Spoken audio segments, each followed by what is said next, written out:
வணக்கம். Welcome to SSN ஆன்மீகம். நான் உங்கள் சங்கர நாராயணன். நமது சனாதன தர்மத்தின்படி நாம் அனைவருமே ஏதாவது ஒரு ரிஷியின் வழி தோன்றல்கள் என்பது திண்ணமான ஒரு செய்தியாகும். அதில் ஹரித கோத்திரம் எனப்படும் ஒரு கோத்திரமானது 3 ரிஷிகளை கொண்டு உருவானதாகும். அந்த கோத்திரத்தின் வழி உள்ளவர்களுக்கு தர்ம தேவதா பூஜை மற்றும் சுமங்கலி பிரார்த்தனைகளுக்கு சில வழிமுறைகள் வகுக்கப்பட்டுள்ளன. பொதுவாக திருநெல்வேலி மாவட்டம் தென்காசி, கிளாங்காடு, ஆய்குடி இந்த ஊரிலிருந்து ஹரித கோத்திரத்தின் வழி வந்திருந்தால் அவர்களுக்கு இந்த பூஜையை செய்யுமாறு அறிவுறுத்தப்பட்டுள்ளது. அதன்படி இந்த பூஜை செய்யும் முறைகள் அதற்காக புத்தகமும் நம் முன்னோர்கள் வெளியிட்டுள்ளனர். இது தர்ம தேவதா பிரீதி என்பது அவரவர் இருக்கும் இடத்தில் வைத்தும் சுப நிகழ்ச்சிகளுக்கு முன்னும் பின்னும் கூட நடத்தி வருகிறார்கள். ஆனால் அதை வருடா வருடம் செய்ய வேண்டும் என்று ஒரு சிலர் உறுதி எடுத்துக்கொண்டு கிட்டத்தட்ட 15 வருடங்களாக செய்து வருகிறார்கள். நாங்களும் அதில் கலந்து கொண்டு வருகிறோம். அதில் ஒரு பங்காக இந்த வருடம் சென்னை மயிலாப்பூரில் உள்ள ஒரு சிறிய கல்யாண மண்டபத்தில் வைத்து இந்த நிகழ்ச்சி நடந்தது. அதில் சில பகுதிகளைத்தான் நீங்கள் பார்க்கிறீர்கள். மிக அருமையாக நடந்தது. எனது விருப்பம் என்னவென்றால் இதை மற்றவர்கள், அதாவது குறிப்பாக ஹரித கோத்திரத்தில் உள்ளவர்களுக்கும் இதை தெரியப்படுத்தி அடுத்த வருடம் திரளாக வந்திருந்து மிகவும் சிறப்பாக நடத்த வேண்டும் என்பது அங்கு கலந்து கொண்ட அனைவரின் விருப்பமாகும். மேற்கொண்டு கலந்து கொள்ள முடியாதவர்களுக்காக இந்த காணொளி நடந்தது. தென்காசி, ஆய்க்குடி, கிளாங்காடு, இந்த கிருஷ்ணாபுரம் இந்த பக்கத்தில் இருக்கக்கூடிய ஜனங்கள் எல்லாரும் இந்த தர்ம தேவதா பூஜாங்கிறத அவ எல்லா விதமான நல்ல காரியங்கள் வீட்டில் பண்ணுறதுக்கு முன்னால் இதை பண்ணி முடிப்பா. சுமங்கலி பிரார்த்தனை எல்லா இடங்களையும் நல்லா நடக்கிறது உங்களுக்கு தெரியும். ஆனால் தர்ம தேவதா பூஜாங்கிறது சில பேருக்கு புதுசாக இருக்கும் காதில் கேட்கறதுக்கு. அது ரொம்ப அழகானது. என்னன்னு யோசனை பண்ணி பார்த்தேன்னா, நம்ம ஹியூமன் சொசைட்டி எல்லாரும் நல்லா இருக்கணும் அப்படின்னா ஒரே ஒரு காரியம்தான் வேணும். அவாவா தன்னுடைய குழந்தைகளை நல்லா வளர்த்து ஒரு தலை சிறந்த ஒரு குடிமகனாக மாற்றுறது தான் ஜனங்களுடைய முக்கிய குறிக்கோள். பகவானும் அதைத்தான் சொல்கிறார். கல்யாணம் பண்ணிக்கும் போது சங்கல்பம் பண்ணும்போதே தர்ம பிரஜார்த்தம் கல்யாணம் பண்ணிக்கிறேன் தான் சங்கல்பம் பண்ணுறா இல்லையா? அந்த தர்மங்கிறது என்னங்கிறது ரொம்ப முக்கியம். தர்மோ ரக்ஷதி ரக்ஷதா. தர்மத்தை கடைப்பிடிச்சு நம்ம அதை பிரகாரம் நடந்தோம்னா நம்ம செஞ்ச தர்மமே நம்மளை காப்பாற்றிடும். அது ரொம்ப ஒரு அழகான வார்த்தை. அப்போது அந்த தர்ம தேவதையை எப்படி நம்ம கண்டுபிடிக்கிறது அப்படின்னா, இப்போ பிரம்மச்சாரிகளை ஏன் வச்சு பூஜை பண்ணுறோம் அப்படின்னா, பிரம்மச்சாரி அப்படிங்கிறதுக்கு அர்த்தமே அந்த குழந்தைகளுக்கு காயத்ரி மந்திரம் உபதேசமாக இருக்குன்னு அர்த்தம். காயத்ரி மந்திரம் உபதேசமாக இருக்குன்னா அந்த மந்திரத்தோடைய அர்த்தம் என்னன்னு கேட்டேன்னா, பகவான் எல்லாருக்கும் ஒரு புத்தியை கொடுத்துருக்கார். அவாளுக்கு தகுந்த மாதிரி இருக்கும். இப்போ ஒரு எலக்ட்ரீஷியன் பண்ணக்கூடிய வேலையை என்னால் பண்ண முடியாது. ஒரு சங்கீதக்காரன் அழகாக பாடுற மாதிரி பாட முடியாது. ஆனால் ஒவ்வொரு ஜீவராசிகளுக்கும் பகவான் அவாளுக்கு தகுந்த மாதிரி ஒரு சக்தியும் ஒரு ஞானத்தையும் கொடுத்துருக்கார். அதை நம்ம ஒழுங்காக கொண்டு செல்வது தான் நம்மளுடைய பெருமை இருக்குது. அப்போ இந்த காயத்ரி மந்திரத்தில் முக்கியமானது தேவதை சவிதா, சூரியன் தான் தேவதை. அப்போது இந்த தர்மம் எப்படி வருதுன்னு பார்த்தேன்னா, நித்தியம் நீங்கள்லாம் சொல்லிட்டு வருவேன். சந்தியாவந்தனம் வந்து யமா யா தர்மராஜா யா அப்படிலாம் வரிசையாக வரும் இல்லையா? அப்போ இந்த சூரியன் தர்மத்துக்கு கட்டுப்பட்டு அவருடைய காரியத்தை 24 மணி நேரம் 365 நாள் எவ்வளவு நாள் இந்த நம்மளுடைய யூனிவர்ஸ் இருக்கோ அது வரைக்கும் பண்ணிட்டு இருக்கார். அவருக்கு லீவோ இல்லை ஒரு நாளைக்கு ரெஸ்ட் எடுத்துக்கிறது டைம் ஆகிடுத்து நான் அப்படிங்கிறது கிடையாது. கண்டினியூஸாக அவரை சுற்றிகிட்டே இருக்கார். அவருடைய அனுகிரகத்தை பெறணுமானால் ஜென்ரலாக ரொம்ப அழகாக சொல்லுவாள். இப்போ ஸ்ரீசூக்தம் சொன்னேன் இல்லையா, ஸ்ரீசூக்தத்தில் முக்கியமானது அம்பாளை பிரார்த்தனை. அம்மா நீ எங்கள் வீட்டில் வந்து இருக்கணும் அப்படின்னு சொல்கிறோம். ஏன் அம்பாள் நம்ம வீட்டில் இருக்கணும்னா, நீ எங்காத்துல காலை வச்சாச்சுன்னா மகாலட்சுமியோட பிரார்த்தனை, அப்போது அற்ற ஐஸ்வர்யங்களையும் எங்கள் வீட்டில் இருக்குதுன்னு அர்த்தம். ஆனால் நம்ம கூப்பிட்டா அவள் ஈஸியாக வரமாட்டான். அது ரொம்பனா குழந்தை இல்லாமல் தாயாரால் இருக்க முடியாது. அந்த குழந்தையை தேடிட்டு நம்ம பார்த்துக்கு வருவாள் இல்லையா, சிக்லி தவசமே கிரகே, அதுதான் அந்த இடத்துல அந்த அவன் குழந்தை பேர் சிக்லியில் ஒன்று பேர், அம்பாளுடைய குழந்தை பேர். அந்த குழந்தைய நம்ம கொண்டு வந்துவிட்டா அந்த குழந்தைய கூட்டிட்டு போகிறதுக்கு நம்ம அம்பாள் வருவாளே, அதனால நமக்கு எல்லா சௌக்கியமும் கிடைக்கட்டும்ங்கிற மாதிரி. இப்போ நல்லா யோசனை பண்ணுங்க. அதே மாதிரி சுவாமியோடைய சூரிய நாராயண சுவாமி அவர்தான் முக்கியமானது, பிரத்யட்சமான தெய்வம். எல்லாரும் வீட்டில் பஞ்சதேவதா ஆராதனங்கள் சிவபூஜா எல்லாரும் பண்ணுவா. விநாயகரை பார்த்தா ஒரு சிலையில் பார்க்கலாம், இல்லாத ஒரு படத்தில் பார்க்கலாம். சிவனை பார்த்தா சிவலிங்கமாக பார்க்கலாம், இல்லை மூர்த்தியாக பார்க்கலாம். இதே மாதிரி தான் நாராயணோ அடுத்தாப்புல அம்பாளோ பார்க்கறதுக்கு. ஆனால் சூரியனை பார்க்கறத டைரெக்டாக காலம்பரை தூங்கி எழுந்தின உடனே பார்த்துடலாம்.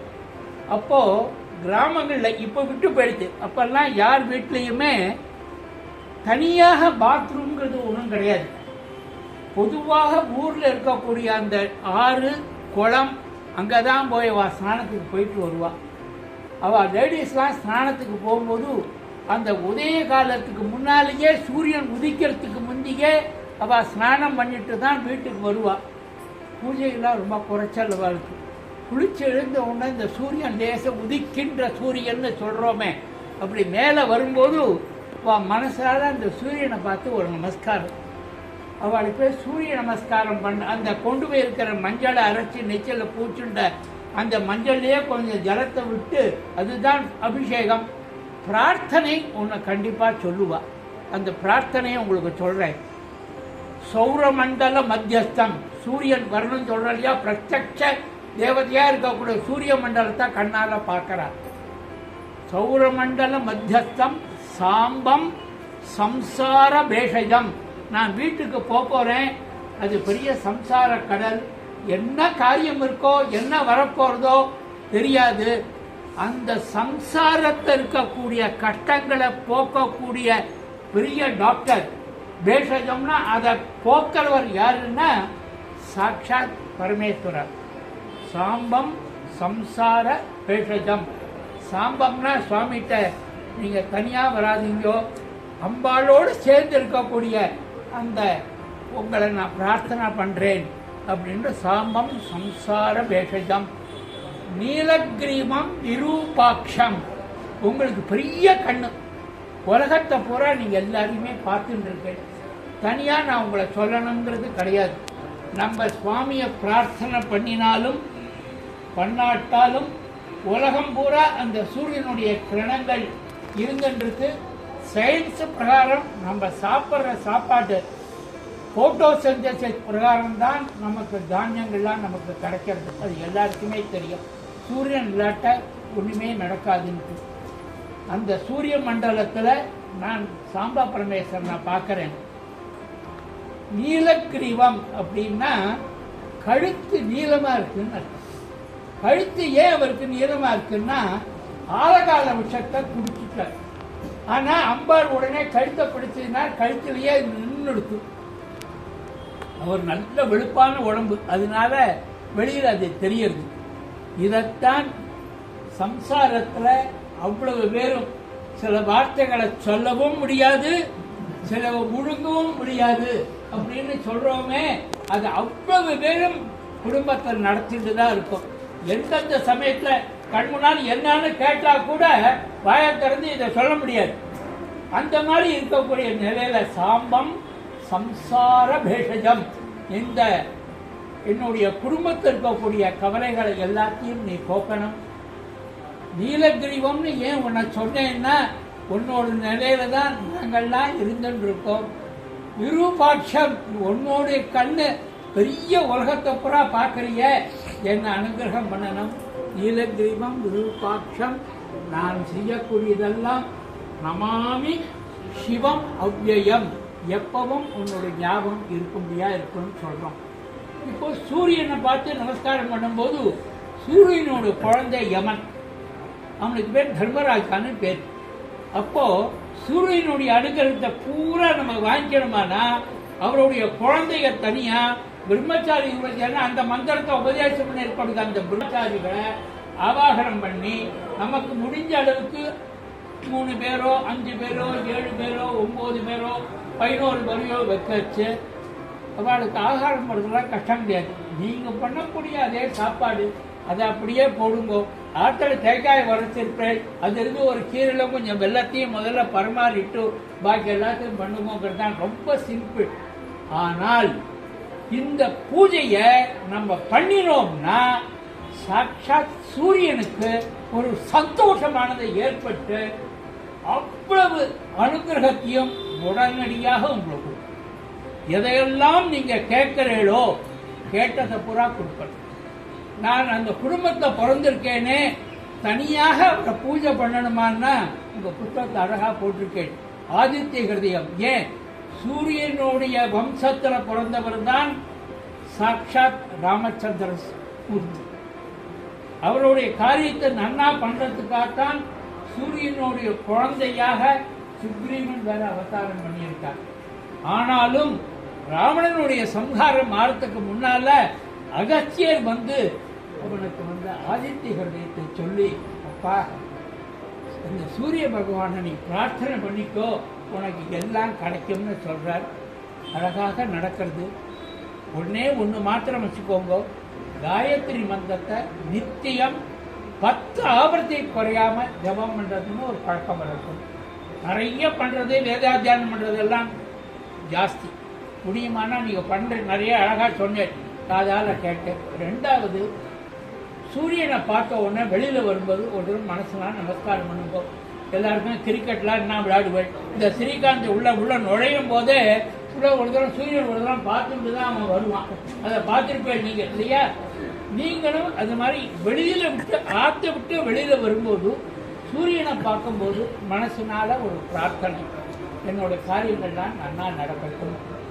சூரியனை பிரீதி பண்றதுக்காக அந்த மந்திரத்தை யாரெல்லாம் உபாசனை பண்ணிட்டு வராளோ குழந்தைகளுக்கு படிக்கிறதுக்கும் விளையாடுறதுக்கும் தவிர வேற வேலை கிடையாது. அவளுக்கு பலம் கொடுக்கறதுக்காக இந்த சூரியனுடைய மந்திரத்தை அவளுக்கு கொடுத்துருக்கு. அந்த குழந்தைகளை வச்சு நீங்கள் பூஜை பண்ணிடும். நீங்கள் நடந்த பூஜையும் சூரிய நாராயண பூஜை தான். அது கூட நல்லா யோஜனை பண்ணுங்க. நீங்கள் புருஷ சூக்த விதானமாகத்தான் எந்த பூஜையை பண்ணினாலும் சோடசோபச்சாரம் பண்ணணும். ஒன்னா அதை வச்சு பண்ணுங்க, இல்லை வேணும்னா ஸ்ரீ சூக்தம் வச்சுக்கோங்க. ஆனால் பிரதானமாக சொல்லி இருக்கிறது புருஷ சூக்தம். அந்த புருஷ சூக்தத்தை சொல்லி பண்ண சொல்லி சொல்றார். எல்லாம் 6 கணக்கில் வரும், 12 இல்லைன்னா 18ங்கிற ரித்து கணக்குல வரும். அது என்ன விசேஷம்னா சூரிய நாராயணனுக்கு துவாதசாதித்யாகான்னு 12 நாமா, 12 நமஸ்காரம் சூரியனை பார்த்து நம்ம பண்ணணும். நமக்கு 12க்கு பேர் தெரியாட்டாலும் 12 நமஸ்காரத்தை ஞாயிற்றுக்கிழமை இன்னைக்கு சூரிய நமஸ்காரம் பண்றதாக நினைச்சு வெறுமனை நமஸ்காரம் பண்ணுங்க போதும். அதே ஒரு உடம்புக்கு ஒரு எக்ஸசைஸ், உங்களுக்கு காரியங்களும் நன்னா நடக்கும். நித்தியம் ஒரு தரம் சுவாமியை மனசுனால நினைச்சுக்கோங்க. இங்க யாரெல்லாம் இந்த மாதிரி காரியங்கள் பண்றீங்களோ எல்லாரும் நன்னா இருப்பா, அவ குடும்பம் நன்னா இருக்கும், அவ குழந்தைகள்லாம் நன்னா படிப்பா, காலாகாலத்தில் கல்யாணங்கள் நடக்கும், குழந்தைகள்லாம் பிறக்கும். அதுக்காகத்தான் நம்மளுடைய வம்ச விருத்தியானது ஏற்பட்டு நம்ம பேரை அழகாக சொல்ல முடியும். இதை என்னமோ குறிப்பிட்ட 3-4 கிராமம் தானே சொன்னேன்னு கிடையாது. எல்லாருக்கும் அந்த தர்மராஜாவுடைய தர்ம தேவதைன்னு பேர் இருக்கு. அதனுடைய அனுகிரகம் எல்லாருக்கும் தேவை. எல்லாருக்கும் அந்த அனுகிரகம் கிடைக்கிறதுக்கு அம்பாளை பிரார்த்தனை பண்ணுறேன். சத்குரு சரணார நிதாபியான் நமஹ. குரு மகாராஜையும் பிரார்த்தனை பண்ணுறேன். சுயமாக இருங்கோ, சௌக்கியமாக இருங்கோ, நல்லா இருக்கும். சர்வே ஜனாः சுகினோ பவந்து.